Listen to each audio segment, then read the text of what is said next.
Hello, hello, hello, and welcome back to the Listening to Your Gut podcast. I am really excited to have a conversation with you today about the importance of fun.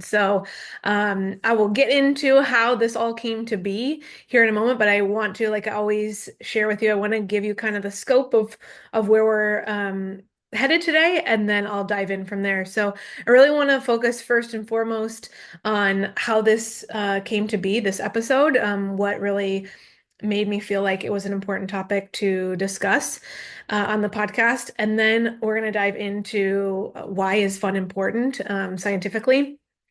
And then I want to discuss how to identify your fun if you're like, well, I don't know how to have fun. Like, what do I do? Right. And finally, we're going to reflect. We're going to talk about reflecting on your fun activity. So after you've conducted a fun activity, we're going to talk about the importance of reflecting on that because it will truly impact you in that moment, but also for your future. So yeah, we're going to dive in. So first things first, why did I want to talk about this today? Well, I just went to my first ever like hip hop dance class here locally in Central Ohio, and I absolutely loved it. And if you know me, you know that I do not need to go with anyone to do something that I'm excited about. If I'm excited about something and I want to try it, I'm going to try it. I'm definitely a leader, not a follower.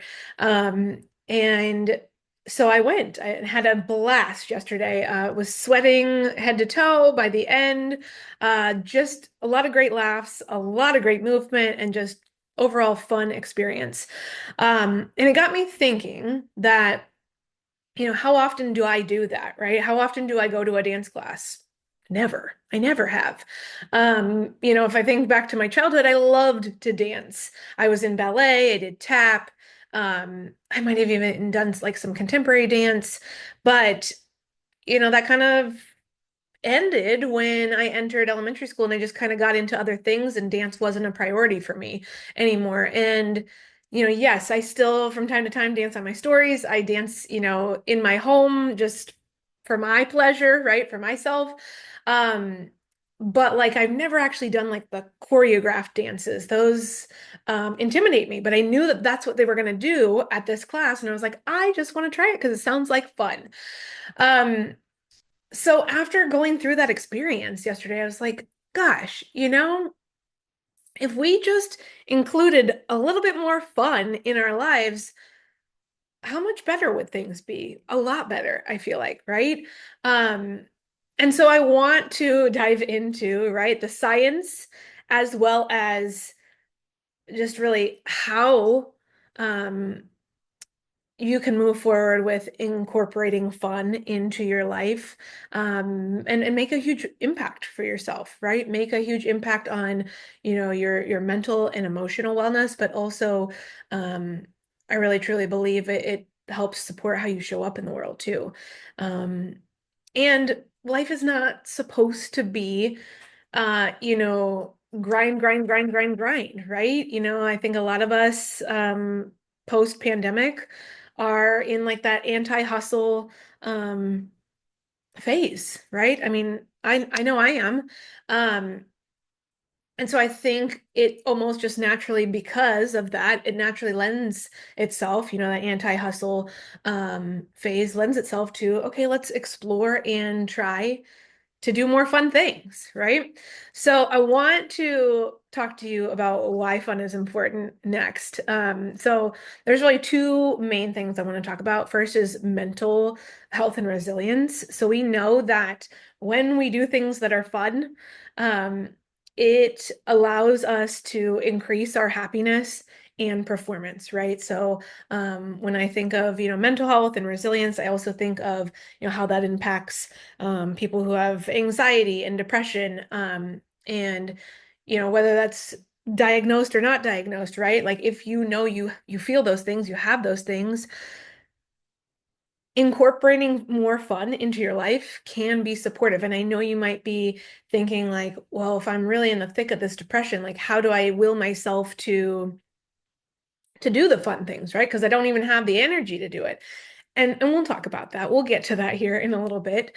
Um, but it I think it'll surprise you if you put yourself out there, right? And whether it be taking an art class, doing a dance class, getting a coloring book and trying out coloring, at home. It doesn't have to be like an experience that you pay for, right?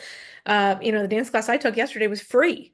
Okay. So, it doesn't have to, we don't have to assume that to have fun costs money. It really doesn't have to. And there's so many ways that you can have fun for free, right? So, the second thing I wanted to share in terms of why it is important to have fun is the cognitive and emotional benefits. So, engaging in fun activities are going to help to reduce, like I said just a moment ago, help to reduce symptoms of depression and anxiety. It's going to help to enhance your mood, and improve your overall life satisfaction. So, going back to what I just said about mental health and resilience, by pushing yourself to do that thing, it's going to naturally elevate and lift your mood, right? So if you're like, oh man, I really just don't have the energy, and then you go and you do this class, boom, right? Like it's not a snap your fingers and it happens, right? But it's a step in the right direction, and I guarantee you will feel better after doing whatever it is that you choose, right? For me, for example, I am like in the home stretch of the luteal phase, meaning like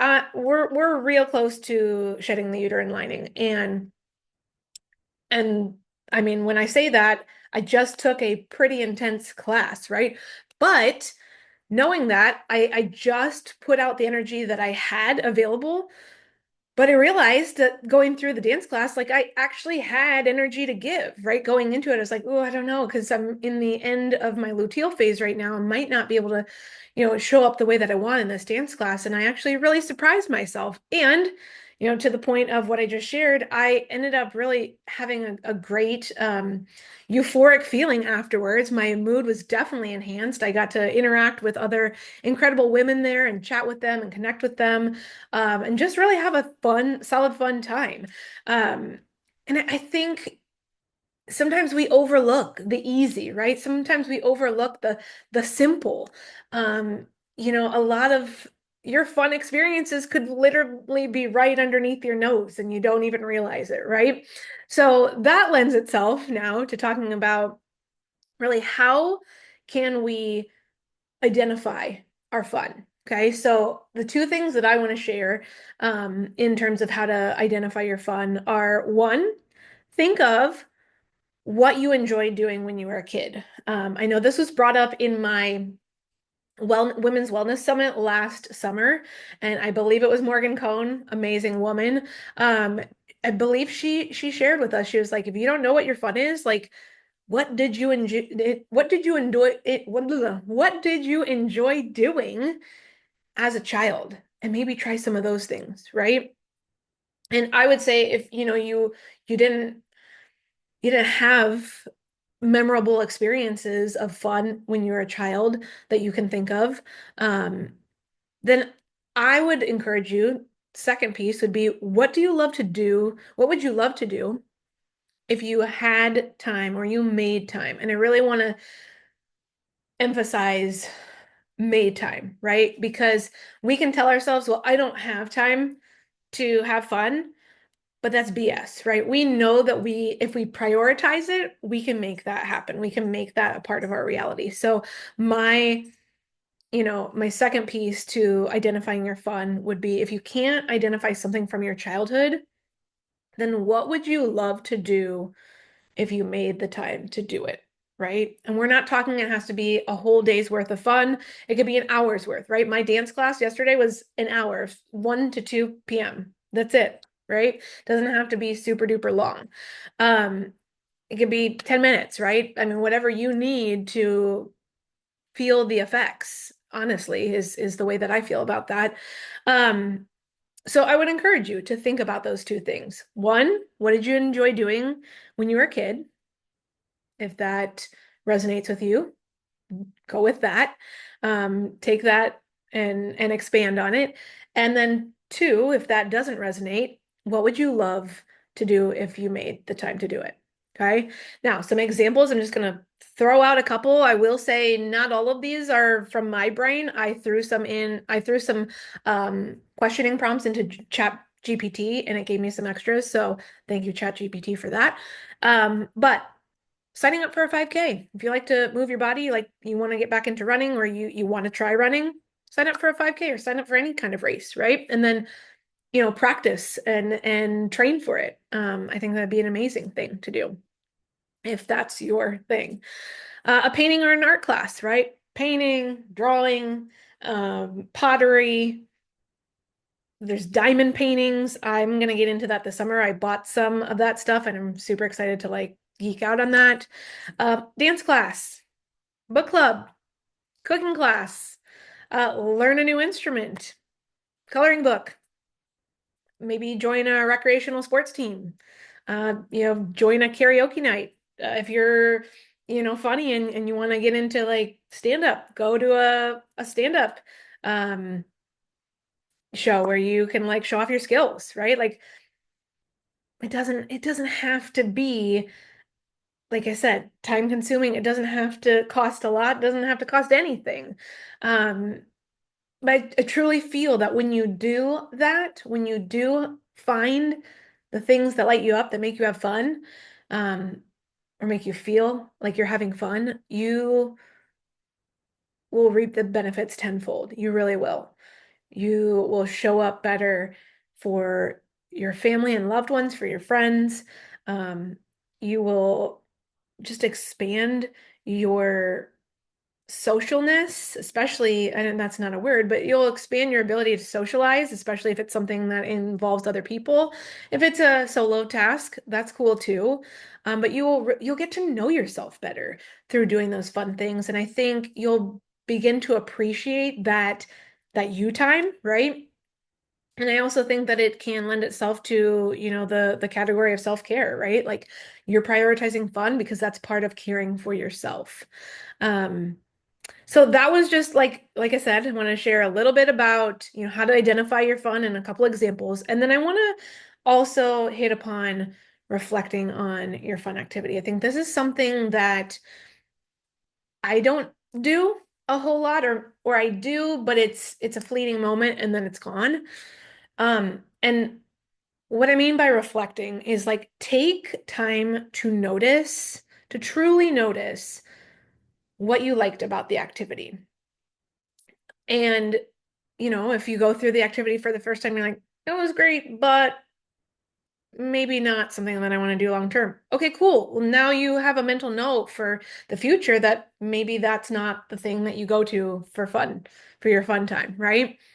Um, so I think it's really important to be able to reflect back on that activity and ask yourself, like, what were the things that I liked about this activity? What were the things that maybe I didn't like as much about it? Can I change either the way that I view that activity or the way that I participate in that activity to like it more, right? And if not, no shame, no harm in that, right? It's just you thinking about how this activity actually is supporting you, right? And if it's something that you want to give it a go again at another time. And then I also think it's important for you to think about, can you incorporate more of this? If it's something that really lights you up and you're like, "Oh, I want to do more of this."